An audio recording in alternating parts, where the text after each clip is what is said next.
Well, hello, friends, and welcome to the From Busy to Rich podcast, where we help financial advisors grow their businesses beyond the products they sell and the assets they manage to increase profitability and reclaim your time by providing strategies and insights that will not only change your life, but practice. Wes, it's good to see you, and clearly you're not in your normal digs. Yeah, no, I'm at the airport in St. Louis. I'm sorry, in Louisville. So sorry for that, but the flights were canceled and now they're delayed again. So we're doing all we can. We're being savage about trying to record it, and if it doesn't work, we'll have to do it again. But we'll have a good practice run. Yeah, and I see we're joined by a special guest today, so I'm excited for the introduction and then for us to jump into that continuation of what we've been talking about. For those of you who haven't heard our previous episodes on A Beautiful Savage, highly encourage you pause, go back, listen to those. It'll add a lot of context here today. But Wes, why don't you go ahead and do the introductions and then kick us off for today? Yeah. So again, this is a continuation of that Beautiful Savage podcast that we did that aired last week, depending on when you're listening to this. And we got such an outpouring of feedback on it. I can't tell you how many messages I got and emails and people that were like, oh, I totally dig this. Couldn't have wrapped words around it before. And so I was with my buddy, Mike Scovel, who's joining us today over the weekend. And we were solving some of the world's problems like we normally do. And as we did, we brought up this topic and we just had such a good time with it. I thought, man, you got to jump on the show and let's talk about this together. Mike, if anybody who doesn't know, wrote an awesome book called The 52 Truths. In fact, Mike, you are the first two-time podcast person on our show. This is his second round because we talked about that. When you guys can go back, we'll link to it in the show notes because it's a great read. And Mike and I have been friends for a long time. So, Mike, I'd love it. In addition to being an author and a speaker, if you'd kind of give people your background of like what you do day in, day out. Yeah. Well, hey, thanks, Wes, for having me, Justin. I love being with you guys, and that's what happens when you start having conversations, right? Especially that last into the wee hours of the morning. You get invited to a podcast around 2:00 in the morning, and you say yes, and of course, I'm super excited to do this, right? But the conversation we were having was so good. It actually, before I even talk about what my background is, I just would say there's something about being around people who are up to something. Like if I could encourage anything. It's just, maybe making a very short list of people who are up to something around you and try to engage in more conversations with them, because it's incredible what can come from just two people getting together and digging into something. I would tell you that last podcast gave a lot of people a lot of thought. Beautiful Savage is one of my favorite terms now. And I think it's just amazing to really take two words that are so incredible on their own, combine them into something now even 10x, right? It's not 2x, it's 10x when you put them together. And so I love that deal. So my background real quick, I literally in real life, I get to work for a really large mutual company, managing an incredible group of people in the Dallas-Fort Worth area. And, just love the business, love what advisors really get to do in their community. And my role is just, hiring and developing the future generation of that group. So, I get to do what I love for a hobby as in real life. It's awesome. Well, I love it. So I want to jump right into this, Mike. A Beautiful Savages, we teed up last week. A beautiful savage has a big ambition, a grateful condition, and a savage persistence to dance with the resistance between the life they live and the unlived life within them. And so I want to talk about something all beautiful savages have to do to maintain that is savages kill giants. And so you and I were talking about this. I'd love it if you would tee up for us. What are some of the giants that we have to kill to be beautiful savages? Yeah, it's so interesting because, what there's a question, that sometimes comes first from that thing. And so when you said savage too, I really, as I was trying to reflect on what that kind of meant to me, I think it's relentless is one of the words I just love to kind of break down in what a savage is, right? It's someone who is relentless, unwilling to bend or break, ultimately sees their vision in action, sees what no one else sees, and is 100% committed to making everyone see it. Um, and in order to get that, I think that our conversation around giants was actually sometimes addressing the things that could hinder us personally from becoming what we were capable of being. And that's another word I'm really, really, really into right now. And that is, what are people capable of? Um, so few people are spending much time in capable.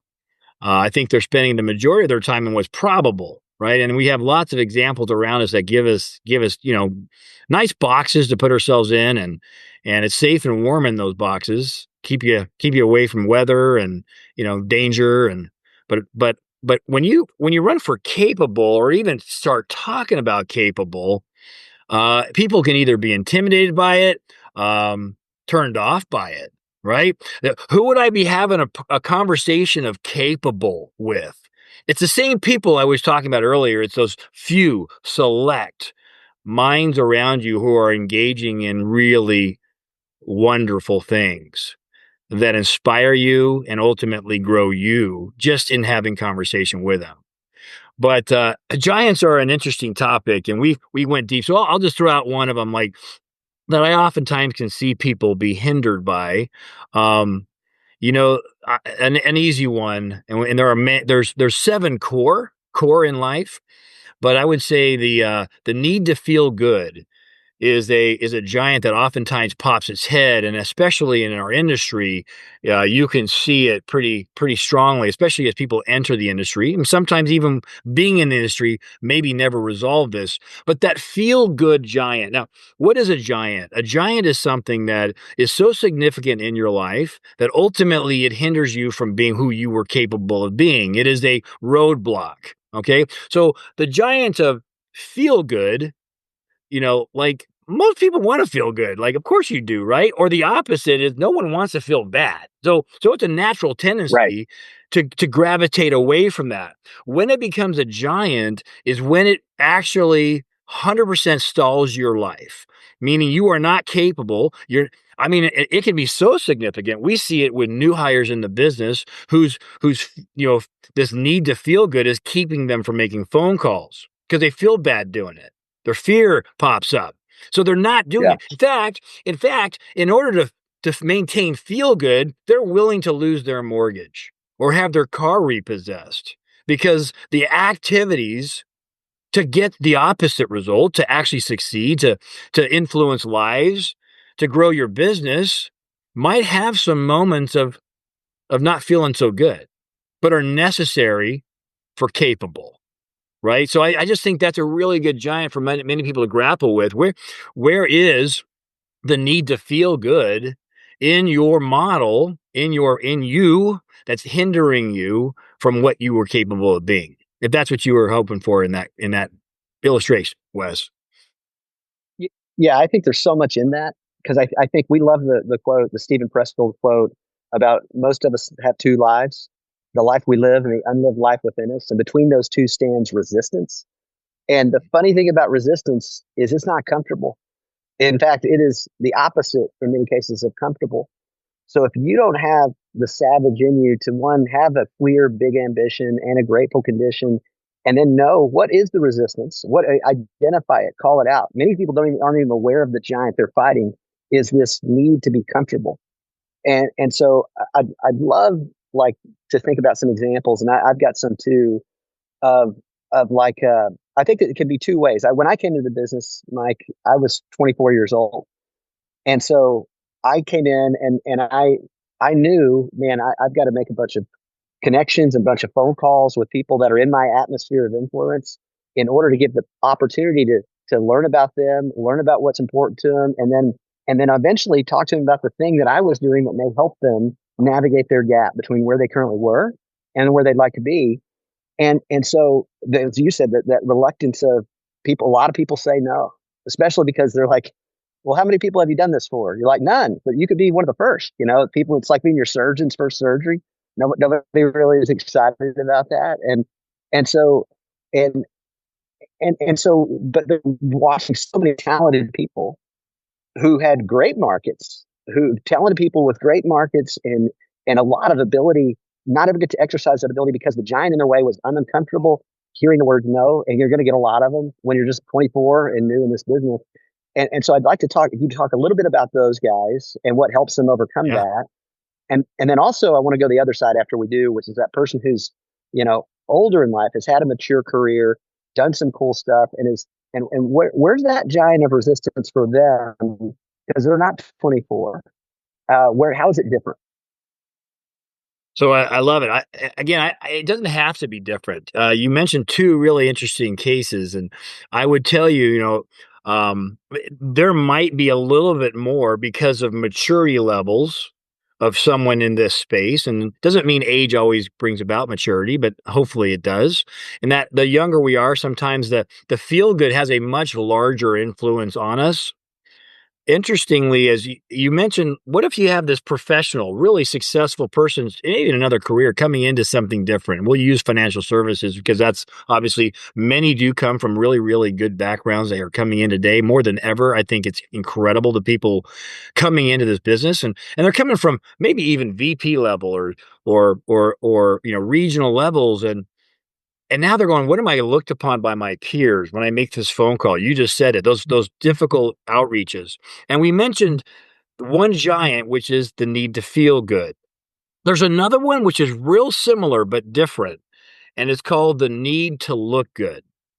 And man, is this prevalent. It's got some similar tendencies, so people can mix them up. But you're like that. It is way more ego based. It's way more, how am I looked upon? And again, these two are massive in our business. People unwilling to reach out because they don't want to look bad. Now, again, no one wants to look bad, but it's that premise that what I'm doing is all of a sudden creating an environment where I am looking bad. I don't need to look bad. I can do it poorly and look bad. That's true. Or I could do it Yeah. professionally. Okay.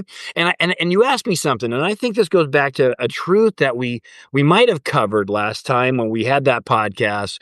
But this truth to me sums up some of the solving, the healing process of overcoming these giants. If these are ruling your life in the moment, is the truth that, like, you'll care less about what people think of you when you realize how little they do. With that in mind, I care less. Again, it's easier to say than do, okay? But I'll Yep. care less about what people think of me when I realize they are not thinking of me. Yeah. Period. You make a phone call and this fear of looking good, maybe it's keeping you from it, but you overcome that fear of looking good.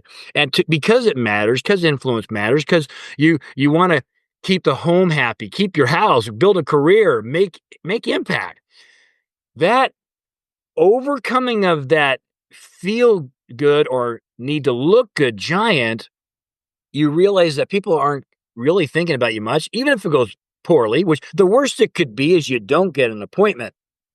Within 20 seconds of that phone call, that person's not thinking of you again that day. Sadly, like, I hate to break it to everybody, but they have moved on. Yeah. They have moved on. And trust me, them thinking about themselves is far more prevalent than you fitting into any space into that brain of theirs. So if you could go in equipped with That's that, you could awesome. go in with that knowledge, then all of a sudden I'm a little more free. I'm a little more free because I really just am not that significant in people's Yeah. minds as much as I would hope, right? Absolutely. And what one thing I was thinking about on this one giant here is we teach Transform, and that's where people come through that want to have a more holistic, comprehensive, fee-based financial planning practice. And these are people that have already done well in this business. They've survived. They've got through the terrible statistics of how many people stay in the business that start in the business, Yeah. and everybody wants to get better. And they're like, yes, I want to have that kind of practice, but what they don't want is things to get worse. And the problem is new things have never added to their bottom line. They've never paid their mortgage. And so the resistance they face is that to be comfortable, I go, but if I followed that pattern, what if they say no and I don't get to do the other thing I normally did for them? And so they consistently say they want it, but they're unwilling to do the things they need to do it. Another thing in that training that we Well, talk a lot about is utilizing. We talk a lot in our training about utilizing Loom to record yourself delivering the narratives that we say are going to help move people, and then send that to me. And we'll have 200 students on Transform, and I will tell them in the meeting, hey, you do your location phase meeting just like I just did it. Loom yourself doing it.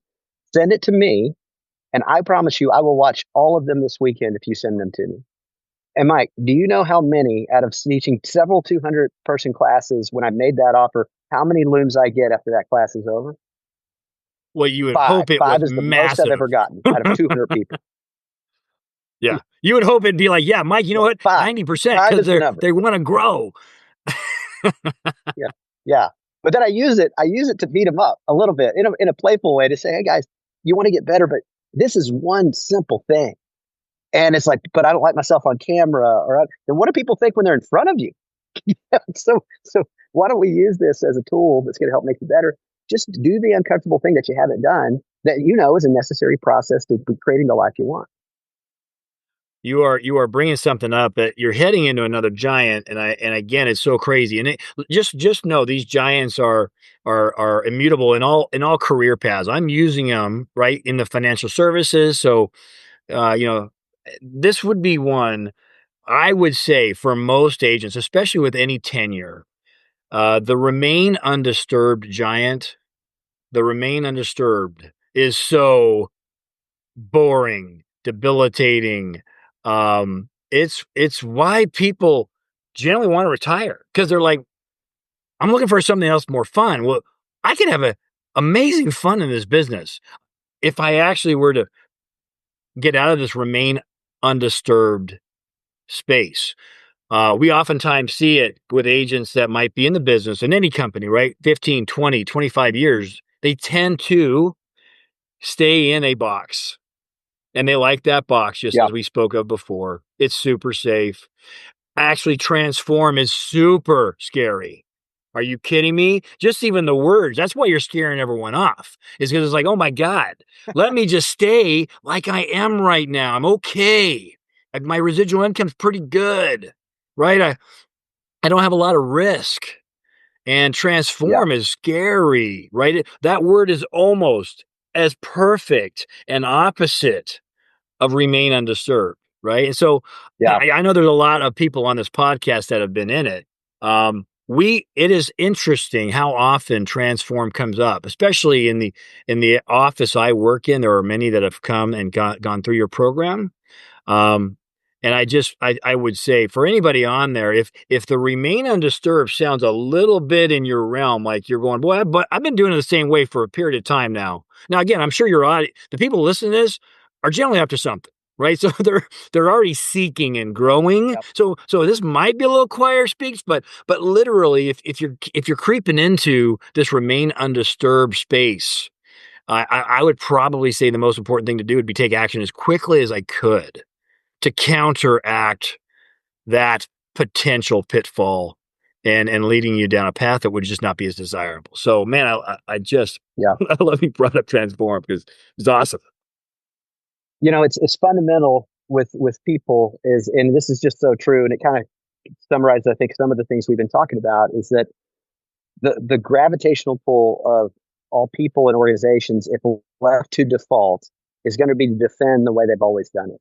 Mm-hmm. And instead of challenging their normal with new. But the challenge is, while we say it all the time, different isn't always better, but better is always different.